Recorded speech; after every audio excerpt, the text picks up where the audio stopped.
ଏହା ଦେଖ, ଏବେ ଏମାନେ ଆମକୁ ଆଇନ ଶିଖାଇବେ। ଏଠାରେ ତୁମର କିଛି ଚଳିବ ନାହିଁ। ଏହା ତୁମର ସୀମା, ସରହଦ ନୁହେଁ। ଆରେ ସାର୍ ଦେଖନ୍ତୁ, ମୁଁ ଆପଣଙ୍କ ସହ ସମ୍ମାନର ସହ କଥା ହେଉଛି ଏବଂ ଆପଣ ମଧ୍ୟ ନିଜ ପଦବୀ କଥା ଭୁଲନ୍ତୁ ନାହିଁ। ଏବେ ତ ତୋତେଙ୍କ ସାମ୍ନାରେ ପେଶ କରିବାକୁ ହିଁ ପଡ଼ିବ। ସେତେବେଳେ ତ ଔକାତ କ'ଣ ଜଣାପଡ଼ିବ। କନଷ୍ଟେବଳ, ଧର ଏହାକୁ ଏବଂ ତୁରନ୍ତ ଆଇପିଏସ୍ଙ୍କ ସାମ୍ନାରେ ହାଜର କର। ଶୀତୁଆ ସକାଳ ଥିଲା ଏବଂ ସହରର ଉଚ୍ଚ ଅଟ୍ଟାଳିକା ମଧ୍ୟରେ ଘନ କୁହୁଡ଼ି ଘେରି ରହିଥିଲା।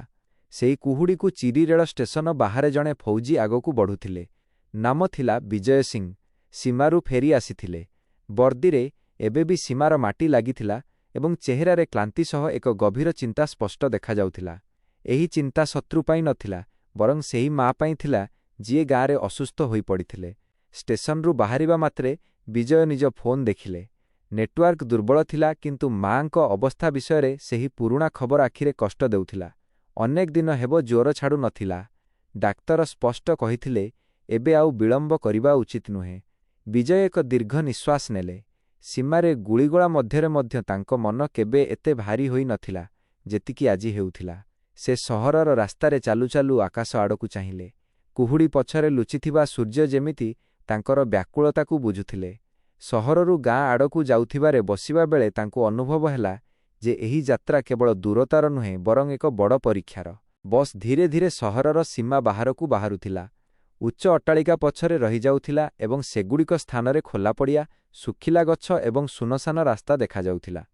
ବିଜୟଙ୍କ ଆଖି ଆଗରେ ମାଙ୍କ ସେହି କୁଞ୍ଚିତ ଚେହେରା ଘୂରି ବୁଲୁଥିଲା। ସେହି ମା ଯିଏ ତାଙ୍କୁ ଫୌଜି ହେବାର ଦେଖିଥିଲା। ସେହି ମା ଯିଏ ପ୍ରତିଥର ତ୍ରିରଙ୍ଗାକୁ ଦେଖି କହୁଥିଲା, ମୋ ପୁଅ ଦେଶର ରକ୍ଷା କରୁଛି। ବସ୍ କିଛି ବାଟ ଯିବା ପରେ ହଠାତ୍ ତାକୁ ରୋକି ଦିଆଗଲା। ସାମ୍ନାରେ ପୋଲିସର ଚେକ୍‌ପୋଷ୍ଟ ଥିଲା। ଶୀତୁଆ ସକାଳରେ ମଧ୍ୟ ପୋଲିସର କଡ଼ାକଡ଼ି ସ୍ପଷ୍ଟ ବାରି ହୋଇ ପଡ଼ୁଥିଲା। ବିଜୟରୁ ଓହ୍ଲାଇଲେ। ଦୁଇ ଜଣ ପୋଲିସ କର୍ମଚାରୀ ଆଗକୁ ଆସିଲେ ଏବଂ କୌଣସି ନମ୍ରତା ନ ଦେଖାଇ ପ୍ରଶ୍ନ କଲେ, କୁଆଡ଼େ ଯାଉଛ? ବିଜୟ ଶାନ୍ତିରେ ଉତ୍ତର ଦେଲେ ଯେ ସେ ଜଣେ ଫୌଜି। ଛୁଟିରେ ଗାଁକୁ ଯାଉଛନ୍ତି। ମାଙ୍କ ଦେହ ବହୁତ ଖରାପ ଅଛି। କିନ୍ତୁ ତାଙ୍କ କଥାରେ କାହାକୁ ମାନବିକତା ଦେଖାଗଲାନି, କେବଳ ସନ୍ଦେହ ଦେଖାଗଲା। ବ୍ୟାଗ୍ ଖୋଲାଗଲା, ସାମାନ ଏପଟ ସେପଟ ଫିଙ୍ଗାଗଲା ଏବଂ ହଠାତ୍ ଜଣେ ପୋଲିସବାଲାର ସ୍ୱର ଉଚ୍ଚ ହୋଇଗଲା, ଏହା କ'ଣ? ବିଜୟ ଚମକି ପଡ଼ିଲେ। ସେ ଜାଣିଥିଲେ ଯେ ତାଙ୍କ ପାଖରେ କୌଣସି ବେଆଇନ ଜିନିଷ ନାହିଁ। ତଥାପି ମୁହୂର୍ତ୍ତକ ମଧ୍ୟରେ ପରିବେଶ ବଦଳିଗଲା। ଅଭିଯୋଗ ହେଲା କି ସେ ବେଆଇନ ଅସ୍ତ୍ରଶସ୍ତ୍ର ନେଇ ଯାଉଛନ୍ତି। ବିଜୟ ବୁଝାଇବାକୁ ଚେଷ୍ଟା କଲେ, କିନ୍ତୁ ପୋଲିସର ଆଖିରେ ଏକ ଅଜବ ଶୀତଳତା ଥିଲା, ଯେମିତି ନିଷ୍ପତ୍ତି ପୂର୍ବରୁ ହୋଇସାରିଛି। ତାଙ୍କୁ ପୋଲିସରେ ବସାଇ ଦିଆଗଲା। ଜିପ୍ ସହର ଆଡ଼କୁ ଫେରିବାକୁ ଲାଗିଲା। ବିଜୟଙ୍କ ନଜର ଝରକା ବାହାରେ ରହିଥିଲା। ପ୍ରତିଟି ମୁହୂର୍ତ୍ତ ତାଙ୍କ ହୃଦୟ ଉପରେ ଏକ ବୋଝ ସଦୃଶ ହେଉଥିଲା। ମାଙ୍କ ଅବସ୍ଥା, ଗାଁର ଦୂରତା ଏବଂ ଏହି ମିଛ ଅଭିଯୋଗ ସବୁ ମିଶି ତାଙ୍କୁ ଭିତରୁ ଭାଙ୍ଗି ଦେଉଥିଲା।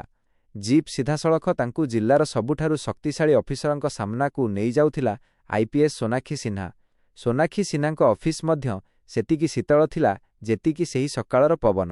କାନ୍ଥରେ ଲାଗିଥିବା ବୋର୍ଡ, ସଜା ହୋଇଥିବା ଫାଇଲ ଏବଂ ମଝିରେ ଉଚ୍ଚ ଚୌକିରେ ବସିଥିବା ସେହି ଅଫିସର। ଚେହେରାରେ ଆତ୍ମବିଶ୍ୱାସ, ଆଖିରେ କଠୋରତା ଏବଂ ସ୍ୱରରେ ପଦବୀର ଅହଙ୍କାର। ବିଜୟଙ୍କୁ ସାମ୍ନାରେ ଠିଆ କରାଗଲା। ସେ ନିଜର ସବୁ କଥା କହିବାକୁ ଚେଷ୍ଟା କଲେ, ସୀମା, ଛୁଟି, ମାଙ୍କ ଅସୁସ୍ଥତା। କିନ୍ତୁ ସୋନାକ୍ଷୀ ତାଙ୍କୁ ଥରେ ହେଲେ ପୂରା କଥା କହିବାକୁ ଦେଲେ ନାହିଁ। ଆଇନ ସମସ୍ତଙ୍କ ପାଇଁ ସମାନ, ସେ ଶୀତଳ ସ୍ୱରରେ କହିଲେ। ଏଠାରେ ଫୌଜି ହେବାର ଫାଇଦା ମିଳିବ ନାହିଁ। ବିଜୟଙ୍କୁ ଲାଗିଲା ଯେମିତି କିଏ ତାଙ୍କ ଛାତି ଉପରେ ଏକ ଭାରୀ ପଥର ରଖିଦେଇଛି। ଯେଉଁ ଦେଶ ପାଇଁ ସେ ନିଜ ଜୀବନ ବାଜି ଲଗାଇଥିଲେ, ସେହି ଦେଶରେ ଆଜି ତାଙ୍କ କଥା ନ ଶୁଣି ତାଙ୍କୁ ଦୋଷୀ ସାବ୍ୟସ୍ତ କରାଯାଉଥିଲା। ତାଙ୍କ ଆଖିରେ କ୍ରୋଧ ନଥିଲା, ଗଭୀର ଯନ୍ତ୍ରଣା ଥିଲା। ସେ ଚୁପ୍ ରହିଲେ, କିନ୍ତୁ ତାଙ୍କର ନୀରବତା ବହୁତ କିଛି କହୁଥିଲା। ବାହାରେ ଶୀତୁଆ ପବନ ଆହୁରି ତୀବ୍ର ହୋଇଥିଲା, ଯେମିତି ଆସୁଥିବା ତୋଫାନର ସଙ୍କେତ ଦେଉଥିଲା। ବନ୍ଧୁମାନେ, ଯଦି ଏପର୍ଯ୍ୟନ୍ତ ଏହି କାହାଣୀ ଆପଣଙ୍କୁ ଭିତରୁ ଛୁଇଁଥାଏ, ତେବେ ଗୋଟିଏ ମିନିଟ୍ ଅଟକି ଭିଡ଼ିଓକୁ ଲାଇକ୍ ନିଶ୍ଚିତ କରନ୍ତୁ, ଚ୍ୟାନେଲକୁ ସବସ୍କ୍ରାଇବ୍ କରିଦିଅନ୍ତୁ ଏବଂ କମେଣ୍ଟରେ ଜଣାନ୍ତୁ କି କାହାଣୀ ଆପଣଙ୍କୁ କେମିତି ଲାଗୁଛି। ଆପଣଙ୍କର ଗୋଟିଏ ଲାଇକ୍ ଏବଂ କମେଣ୍ଟ ଏହି କାହାଣୀକୁ ଆହୁରି ଆଗକୁ ନେଇଯାଏ। ଅଫିସରୁ ବାହାରିବା ସମୟରେ ବିଜୟ ଥରୁଟିଏ ପଛକୁ ଫେରି ଚାହିଁଲେ। ସୋନାକ୍ଷୀ ସିହ୍ନା ନିଜ ଚୌକିରେ ବସି ଫାଇଲ ମଧ୍ୟରେ ବୁଡ଼ି ରହିଥିଲେ, ଯେମିତି ଏହା ତାଙ୍କ ପାଇଁ କେବଳ ଆଉ ଏକ ସାଧାରଣ କେସ୍। କିନ୍ତୁ ବିଜୟଙ୍କ ପାଇଁ ଏହା କେବଳ ଏକ କେସ୍ ନଥିଲା। ଏହା ତାଙ୍କ ମା, ତାଙ୍କର ସମ୍ମାନ ଏବଂ ତାଙ୍କ ବର୍ଦ୍ଦିର ପ୍ରଶ୍ନ ଥିଲା। ବାହାରକୁ ଆସିବା ମାତ୍ରେ ଶୀତୁଆ ପବନ ତାଙ୍କ ଚେହେରାକୁ ଛୁଇଁଲା। ସେ ମୁଠି ଟାଣ କଲେ। ସେ ବୁଝିଯାଇଥିଲେ ଯେ ଏହି ଲଢ଼େଇ ସହଜ ହେବ ନାହିଁ। ସହରରୁ ଗାଁ ଆଡ଼କୁ ଯାଉଥିବା ରାସ୍ତା ଏବେ ଆହୁରି ଲମ୍ବା ଲାଗୁଥିଲା। ମାଙ୍କ ଚେହେରା ବାରମ୍ବାର ଆଖି ଆଗକୁ ଆସୁଥିଲା। ଭୟ ମଧ୍ୟ ଥିଲା ଏବଂ ଭିତରେ କେଉଁଠି ଏକ ନିଆଁ ଜଳି ସାରିଥିଲା। ଯଦି ଆଜି ସେ ଚୁପ୍ ରୁହନ୍ତି, ତେବେ କାଲି ପ୍ରତିଟି ଫୌଜିଙ୍କୁ ଏମିତି ହିଁ ନେବାକୁ ପଡ଼ିବ। ଶୀତୁଆ ସକାଳ ଏବେ ଆହୁରି ସର୍ଦ୍ଦ ହୋଇଯାଇଥିଲା, କିନ୍ତୁ ବିଜୟ ସିଂହଙ୍କ ସଂକଳ୍ପ ପୂର୍ବ ଅପେକ୍ଷା ଅଧିକ ଦୃଢ଼ ହୋଇସାରିଥିଲା। ଆଗକୁ କ'ଣ ହେବ ସେ ଜାଣିନଥିଲେ, ମାତ୍ର ଏତିକି ନିଶ୍ଚିତ ଥିଲା କି ଏହି କାହାଣୀ ଏଠାରେ ଶେଷ ହେବାକୁ ଯାଉନାହିଁ। ଏହା ତ କେବଳ ଆରମ୍ଭ ଥିଲା। ଜିପ୍ ଝରକା ବାହାରକୁ ଚାହିଁ ବିଜୟ ଦେଖିଲେ ଯେ ସହରର ରାସ୍ତା ଏବେ ଆହୁରି ଶୀତଳ ଏବଂ ନିର୍ଦ୍ଦୟ ମନେ ହେଉଥିଲା। ପ୍ରତିଟି ମୋଡ଼ରେ ତାଙ୍କୁ ଲାଗୁଥିଲା ଯେମିତି ସମୟ ଜାଣିଶୁଣି ଧୀରେ ଚାଲୁଛି।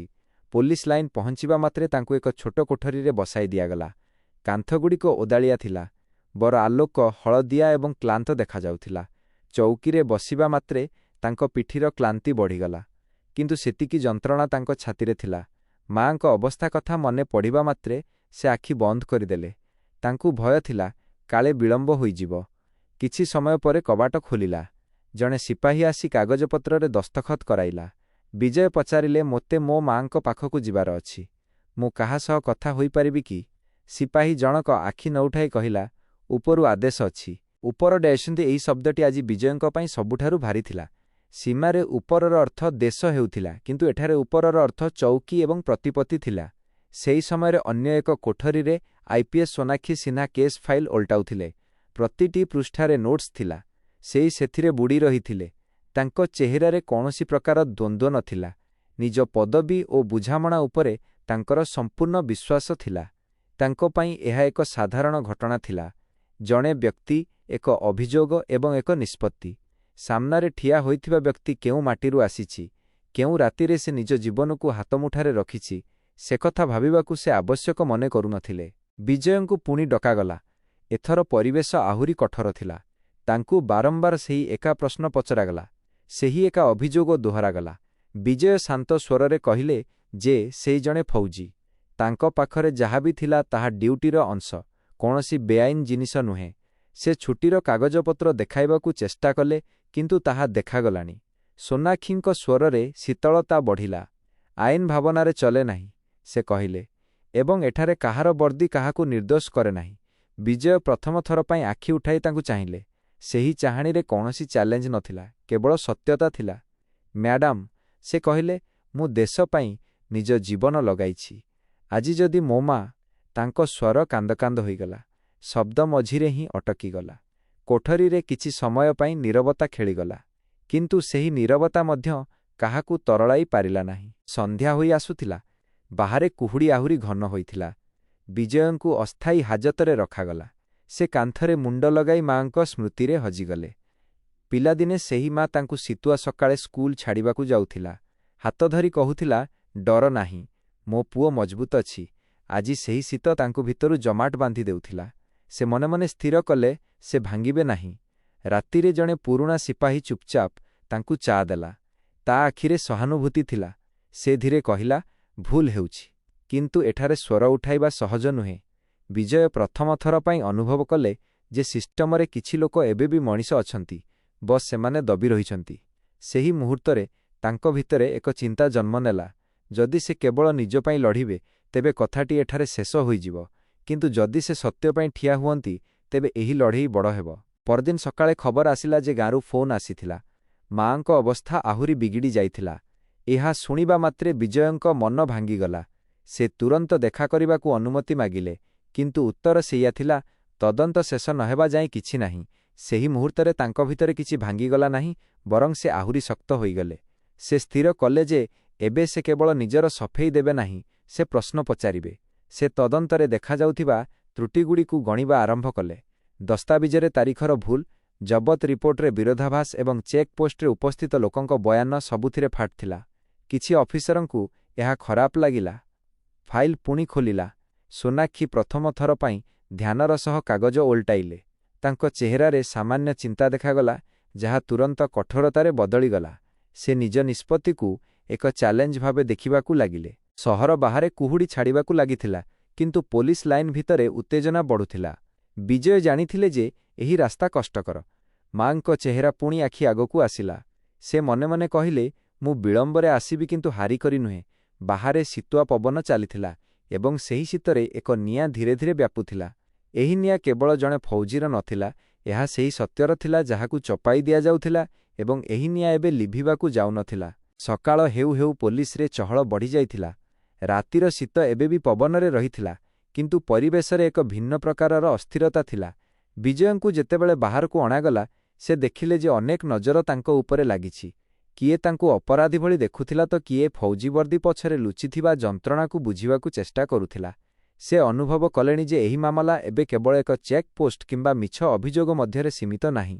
ଏହା ସିଷ୍ଟମର କାନ୍ଥରେ ଧକ୍କା ଦେବାକୁ ଲାଗିଲାଣି। ଅପରପକ୍ଷରେ ସୋନାକ୍ଷୀ ସିହ୍ନା ନିଜରେ ବସିଥିଲେ। ରାତି ସାରା ସେ ଫାଇଲରେ ଛନ୍ଦି ହୋଇ ରହିଥିଲେ।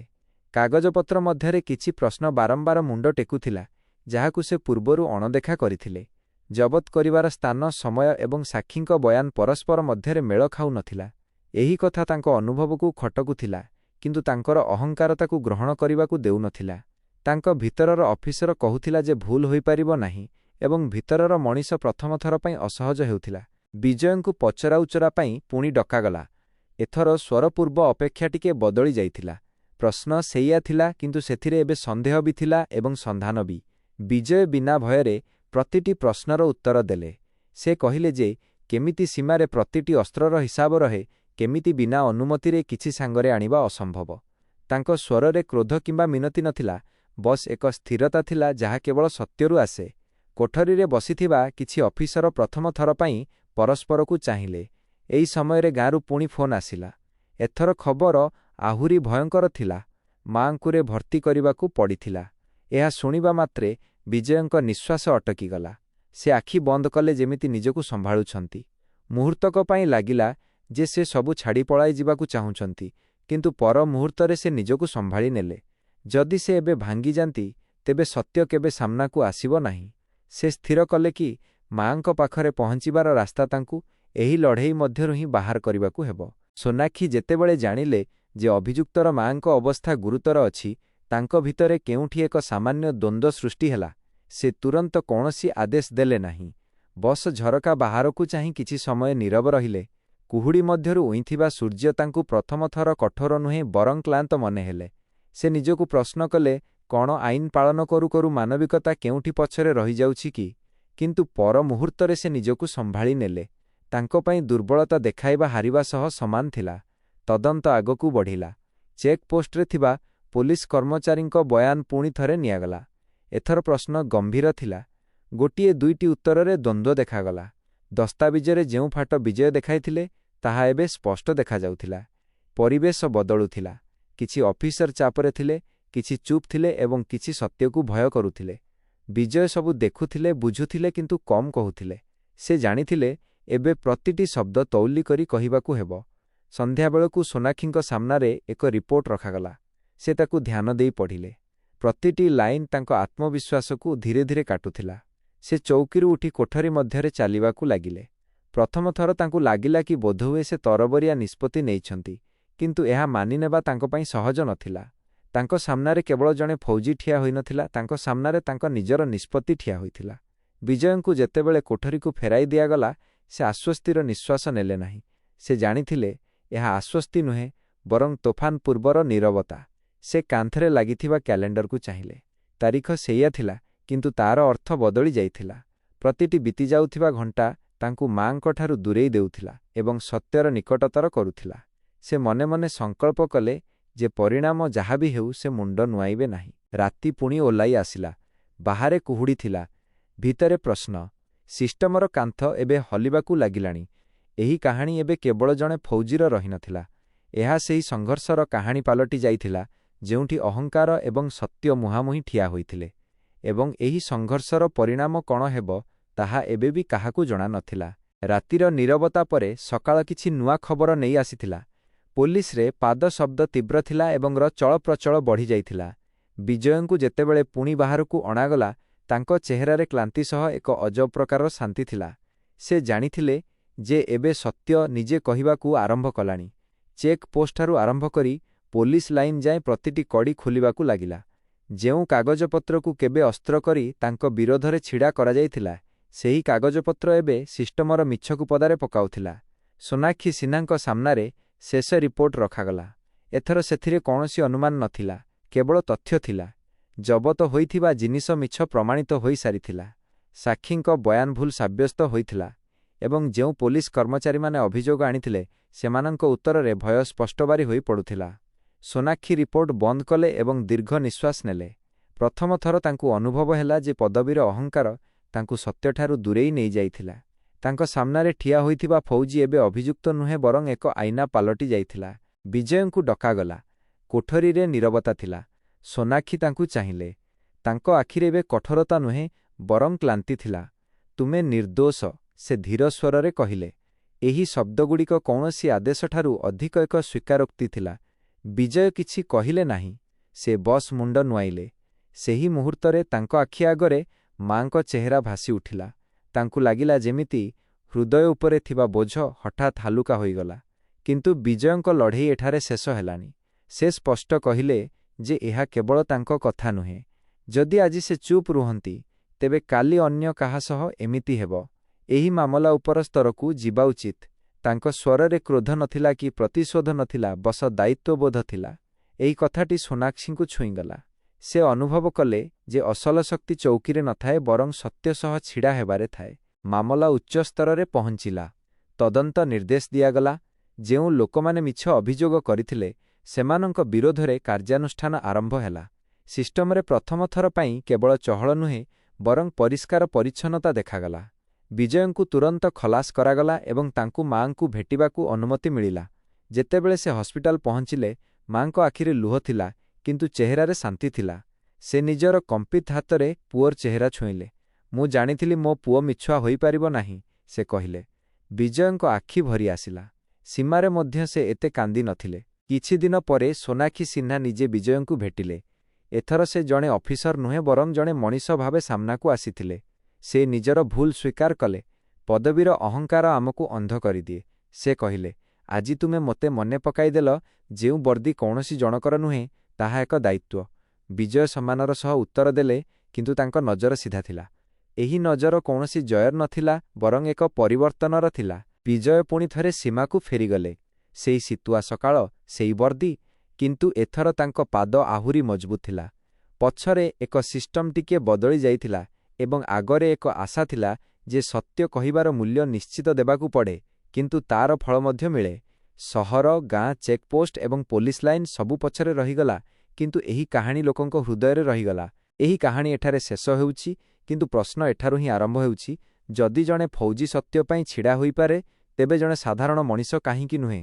ଯଦି ସିଷ୍ଟମ ଭୁଲ କରିପାରେ ତେବେ ତାକୁ ସୁଧାରି ମଧ୍ୟ ଦିଆଯାଇପାରେ। ଏହା ହିଁ ଏହି କାହାଣୀର ସତ୍ୟତା। ଏହା ହିଁ ଏହାର ଅନ୍ତ। ବନ୍ଧୁମାନେ, ଯଦି ଏହି କାହାଣୀ ଆପଣଙ୍କୁ ପସନ୍ଦ ଆସିଥାଏ, ଯଦି ବିଜୟ ସିଂହଙ୍କ ଲଢ଼େଇ ଆପଣଙ୍କୁ ଭାବିବାକୁ ବାଧ୍ୟ କରିଥାଏ, ତେବେ ଭିଡ଼ିଓକୁ ଲାଇକ୍ ନିଶ୍ଚିତ କରନ୍ତୁ। ଚ୍ୟାନେଲକୁ ସବସ୍କ୍ରାଇବ୍ କରନ୍ତୁ ଏବଂ କମେଣ୍ଟରେ ଆପଣଙ୍କ ମତାମତ ଜଣାନ୍ତୁ ଯେ ଏହି କାହାଣୀ ଆପଣଙ୍କୁ କେମିତି ଲାଗିଲା। ଆପଣଙ୍କର ଗୋଟିଏ ପ୍ରତିକ୍ରିୟା ହିଁ ଏମିତି କାହାଣୀଗୁଡ଼ିକୁ ଆଗକୁ ବଢ଼ାଇଥାଏ।